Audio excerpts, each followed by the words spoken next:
Now, so thanks for the introduction. I am Regina Dunne and I'm one of 8 tourism activators here in the Midlands region. I'm going to give a brief overview of what the fund was because I'm conscious that not everyone on the call knows what the Just Transition was set out to do, and then how we're going forward now that the fund is closed for applications.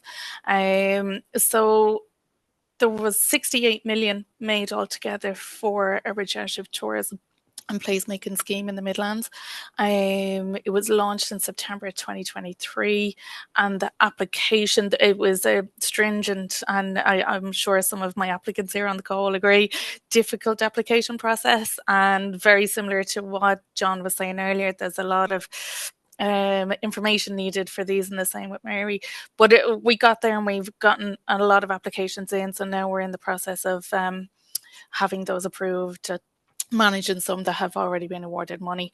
Under scheme B here, that's highlighted in the pink. Under scheme A, there is a couple of kilometers, I think it's nearly 40 kilometers, and one of my other activator colleagues might let me know exactly, but I think it's 40 kilometres of trails developed within the Midlands, and very specifically along kind of former Bord sites. So we'll see some especially developed in Kildare, Offaly, up into Westmeath and Longford and so on. I think there's one in Tipperary as well. And the design for them is up on the Fáilte Ireland site. They're phenomenal trails, some really kind of interactive different things to do for families and different age groups and so on. They're going to be a game changer for tourism in the Midlands. So looking forward to seeing them actually opening and being usable. And then there were two other, that 30 million was made available there. Under Scheme B, we had 70.5 million, and I'll go through what was covered on that in a second.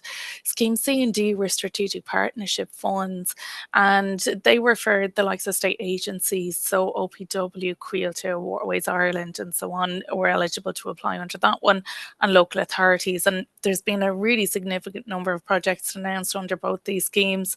Here in Laois, we got 1.7 million for the development of a car park at the Rockton Maze, and anyone who has been there will kind of agree that was badly needed there.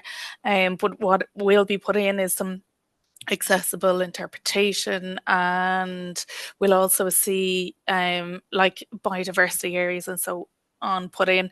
And then a few of the other kind of strategic partnership projects include the likes of Athlone Castle and Clonmacnoise and Offaly and so on as well. So there's some really fantastic projects coming through there. And then Scheme E is what I'm funded under with my other 7 colleagues, and that's the Tourism Activator Scheme. And I'm sure anyone who has working in the fund will agree it was a strategic move to appoint activators to support applicants under Scheme B. Given the level of the scale of the programme, 17.5 million is quite significant to try and get spent in a very short timeline, but also getting quality projects in as well that really fit that regenerative tourism placemaking programme. And unfortunately, not everybody who will apply to the scheme will get funded.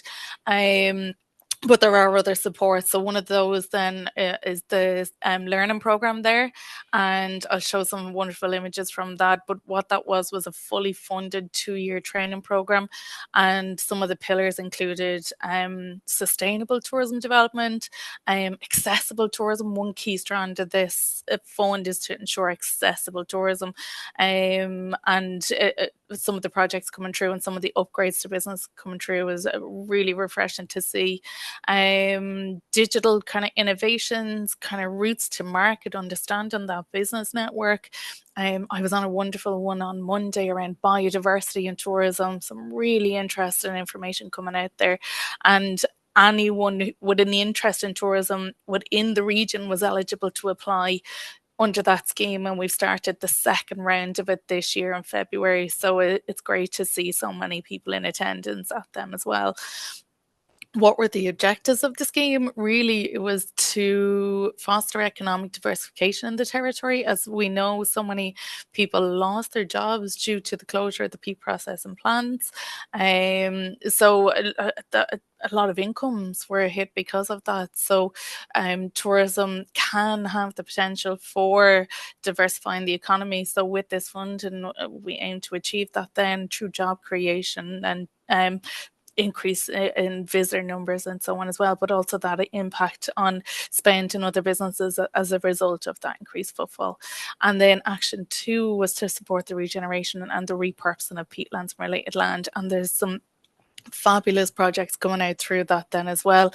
It's a very exciting space to be in, and we'll see more and more projects being announced on a rolling basis, and they all have to be completed by 2026. So for under the SME community development strand, scheme B, there was 5 categories.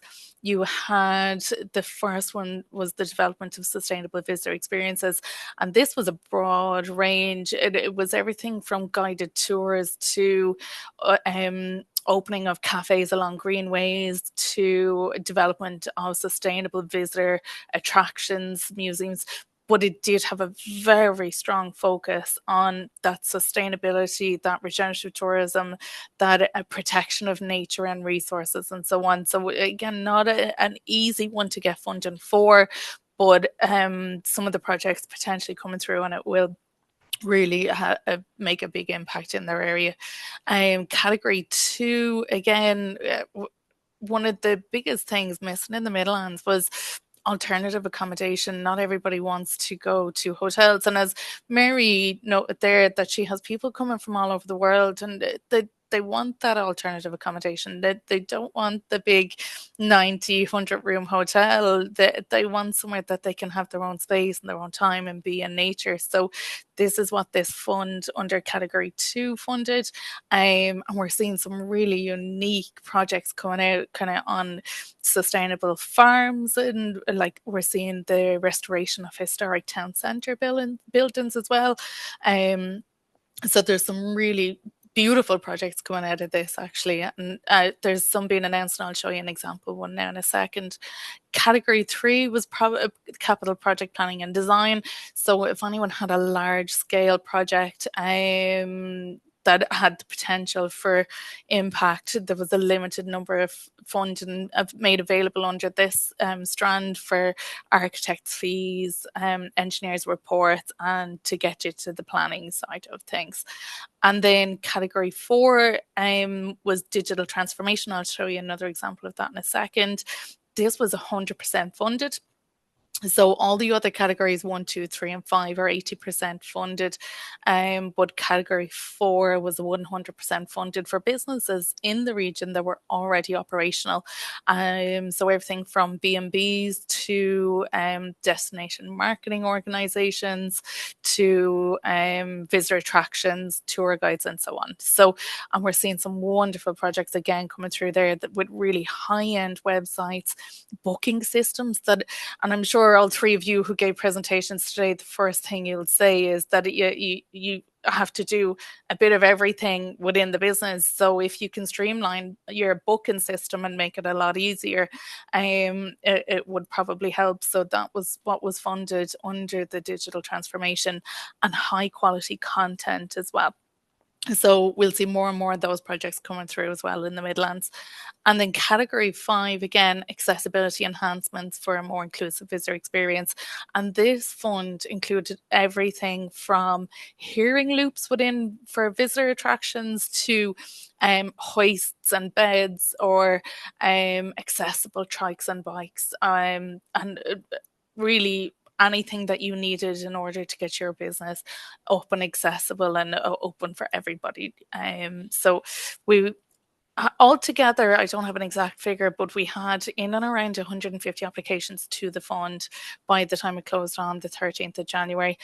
It was hugely oversubscribed.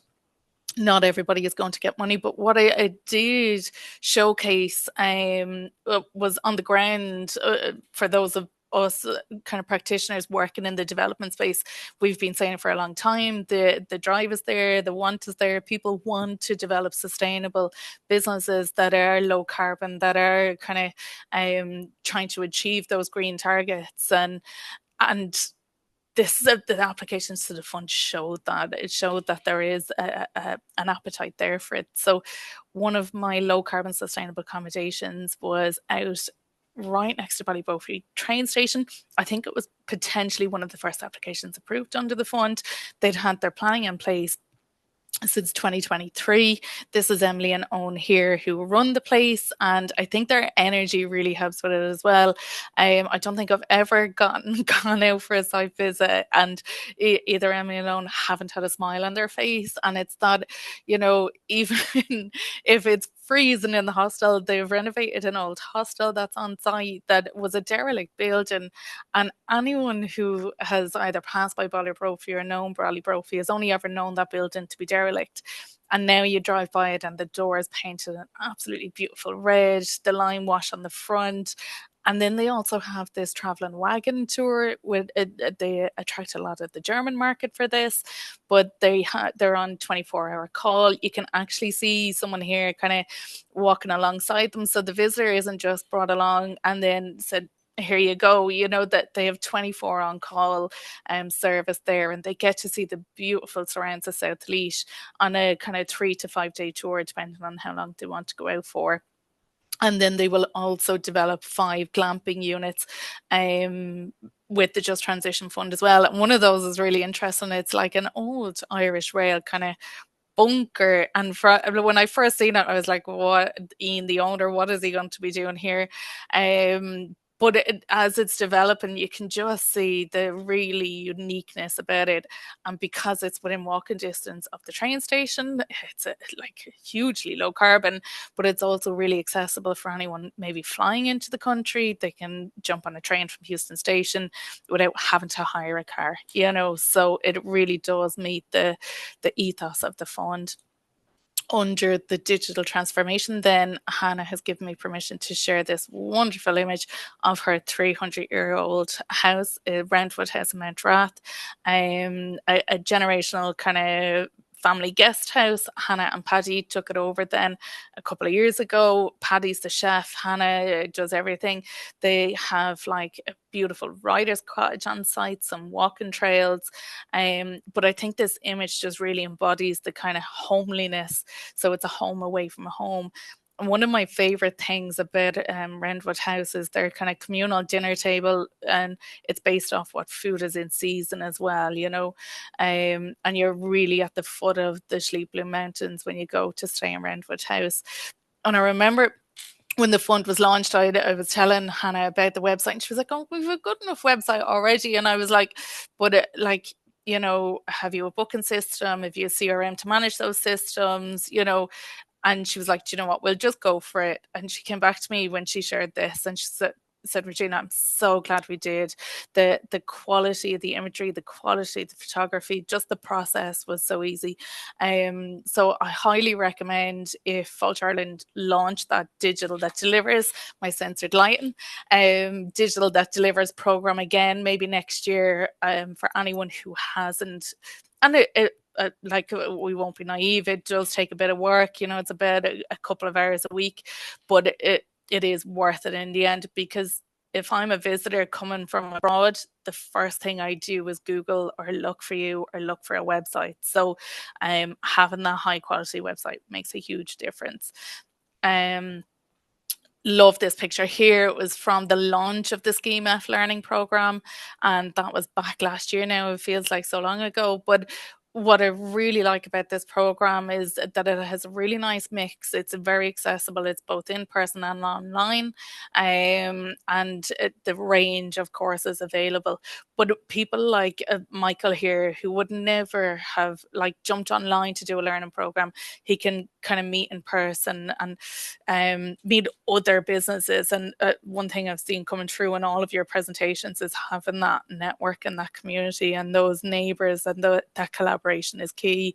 So it's great to see everyone in this group here in this image all got to meet each other and have a chat and understand what everyone's doing. And I have this slide in, but I don't think I really need to. I think the three businesses who have showcased today are really embody what regenerative tourism is. And I suppose when we first launched this fund, it was quite difficult to get that story out there of what regenerative tourism was. What was it? Like, is it a thing? Is it another fad? Is it just another word?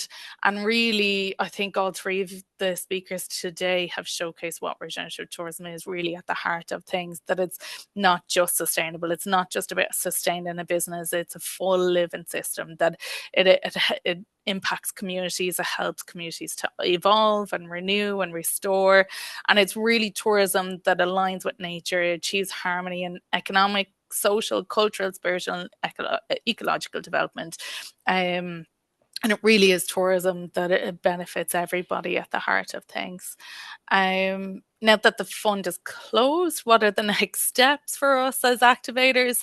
And really, it's to look at those networks and look very much what you guys are talking about today. And one thing that stood out in all three of your slides was that cross-county collaboration. And I seen in Mary's slides, you're collaborating with the Waterford Food Network, the Wexford Food Network. The same with yourself, John, the same with yourself, Chris. You know, it's not just I'm in Laois and I'm going to stay in Laois and I'm not collaborating with anybody outside of Laois. You really need tourists don't see boundaries. So it's working with the existing networks that we have in our counties and helping new businesses to the market, existing businesses that maybe feel like they are lonely or working on a silo, that they can come and meet other people and work kind of on that network development. We're going to support communities to understand and implement regenerative tourism principles, and we're doing that through a few different methods. One is capacity building, so that's kind of that mentorship, sitting down with businesses, what do you need, and maybe signposting to maybe Lawrence and SAI and other supports, signposting to the Leo for grants, Leader for additional funding, but we're a contact point for people who are kind of at that starting phase or in that development phase to guide them then not only just to those kind of practical or funding supports, but that mentor supports as well. We're also hosting a series of tourism clinics. So in Laois, I'm hosting them in the libraries, and that's again really that one-to-one kind of meeting or signposting, but also getting feedback from not just businesses, but people in the community. The librarian, the person, the guy who likes to cycle through the town came into one in Red Downey, and he's retired, and getting feedback from them on how tourism works for them. Because while as a business owner you want to bring tourism in, it does have an impact on the community. So what is that impact? How can we make it positive? How can we make it work? And understanding that what works for one town doesn't work for all of them. Apologies. And then network development with the current networks. So in Laois, we have Laois Tourism in under Laois Chamber Alliance, which is a fantastic network of both your manufacturing, your industry, your retail businesses, and your tourism businesses together, which I think it works really well because I think we all have the opportunity to learn from each other. And if we're only learning from people who work in the tourism industry and the tourism space, we're not actually seeing what else is happening around. So if you have maybe a large manufacturing business on site and they're bringing a trade group of like 50 people to the town, once a year, how can you work with them as a tourism business? And you wouldn't know that unless you're actually going to network meetings within the likes of your chamber. And then the final thing, we're identifying further opportunities to support a just transition to tourism that is about people, place, and working in tandem with nature. So one of the examples for that, then we have some businesses that didn't get money potentially under this fund. We're working with our local partnership companies, our developing companies, signposting them to Leader, but then those development companies are kind of linking in with us to say, right, how are the business we're supporting, are they developing under regenerative principles, can they be low carbon, and they're coming back to us for support and guidance then based off the projects we've worked with that are successful too. And one of the biggest things I would say, and I think you've all reiterated this as well, look at what's on your doorstep. When we first launched this fund in Laois, I was shocked to see how many people didn't know that the Slieve Blooms on our doorstep was Ireland's largest nature reserve with over 200 or 2,300 hectares of nature reserve, and it's a phenomenal space. And on it, like you could hike or there and not meet anyone, yet you go to Wicklow and there's busloads of people. And I'll say Wicklow because I'm from Wicklow, so I much prefer going into the Slieve Blooms, and I could like don't see people. You have your own mountain to yourself, you know. And then tourism that's for all, not just for a few. So Fáilte Ireland have developed a fabulous suite of accessible tourism guides, very simple, practical things that could be done. They don't have to be monetary. And I had this conversation just at the start of the call. Sometimes we're guilty of like thinking we have to put in this new technology or bring in these new digital interventions, and sometimes just the old practical way is best, like hanging the curtains to keep the room warm. And then for accessible guides, pen and paper. You know, you don't have to have these digital guides if someone is maybe deaf. Just pen and paper will work, you know. So sometimes the easiest solution is best. I highly recommend those guides, and we'll send out the slides afterwards for you to have a look at. And then working with nature, like some of the projects that we have in Laois that are kind of doing that. So we've the photography hides in the Slieve Blooms. So instead of having a kind of big impact and footfall on the mountains, and you're trying to capture this bird or maybe some wildlife photography, you can go out to Richard and into the photography hides, which are very managed and done with biodiversity and wildlife in mind. The likes of the To Go Cup scheme, the Abbey Spod project, and so on. There's some phenomenal work being done, and sometimes it's just seeing what's on your doorstep. And then just a little reminder around, and I don't think I need to put this in with this group with the presentations we've had, but I suppose regenerative tourism is like, think of people, place, planet first. Does it create a positive impact to the host community? Is it necessary? Think of the circular economy. So kind of refuse first, then reduce, reuse, or recycle. Can I do anything positive? Can I support a local community group during my stay? Can I take part in a litter pick or plant some spring bulbs? Do I shop locally rather than a large multinational store? Do I use a manned checkout instead of the express checkouts when shopping? Little things like that can make a huge difference for small communities, and very much the rural communities in Ireland as well. And one of my biggest things for reminders for people starting businesses, always remember to ask anyone who comes to visit you to leave a review online too, because the first thing anyone will do is check online. They'll check your reviews, they'll Google you, they'll look for things. So if those reviews are online and that information, and Chris really reiterated that at the start, you know, kind of that information and communication is key to getting your regenerative story out there. And then I didn't put the slide in, but for more information, you can give myself a shout. But all of the Activator contact details are actually up on the Fáilte Ireland Just Transition page. So whichever county you're looking for, our contact details are on the page, and there's a lot of information around the scheme and what it was for, all up there as well. And I suppose some key takeaways for anyone looking to start or implement a regenerative tourism project, based off the three presentations today, really knowing your community. For anyone kind of coming into business, the first thing I say is, who are your top 5 people you contact? Who are your top 5 in your network? If the lights went out and you'd no electricity tomorrow, who could you ring? As Mary said, if you need the chainsaw with the trees, who would you ring? Always have a top 5 people in your contact or your network that you can link in with and collaborate with, because really what you have all shown is that the success to a business is that collaboration, that community building.